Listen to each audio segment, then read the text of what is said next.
સાબર આવાસ ન્યૂઝમાં આપનું સ્વાગત છે।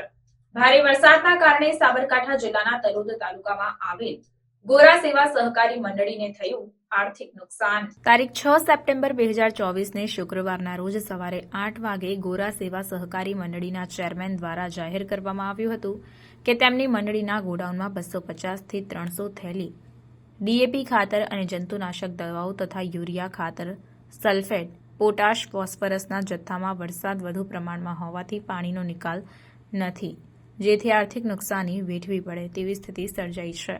સાબરકાંઠા જિલ્લાના તલોદ તાલુકામાં ગઈકાલના સવારના 6 વાગ્યાથી અત્યારે હાલ 8 વાગ્યા સુધી 6.5 ઇંચ જેટલો વરસાદ પડ્યો હોય અને અનેક ગામો તથા ખેતરો બેટમાં ફેરવાઈ ગયા છે। તેમાં તલોદની નજીક આવેલ ગોરા ગામમાં ગોરા સેવા સહકારી મંડળીના ગોડાઉનમાં વરસાદના કારણે અને પાણીના નિકાલ બહાર નહીં હોવાના કારણે સેવા મંડળીના મકાનમાં ડીએપી ખાતરની થેલી 250 તેમજ પોટાશ, યુરિયા, સલ્ફેટ તથા બિયારણ અને બીજું અન્ય સ્ટોક, જેમાં અત્યારે હાલ 2 ફૂટ પાણી ફરી વળ્યા છે, જેથી આર્થિક રીતે તલોદ તાલુકામાં વધુ નુકસાન ગોરા સેવા મંડળીને થયું છે। આ બાબતે મામલતદારને તેમજ તાલુકા વિસ્તરણ અધિકારીને જાણ કરતા તેનો કાયમી નિકાલ થાય તે માટે ઉગ્ર રજૂઆત કરવામાં આવી છે।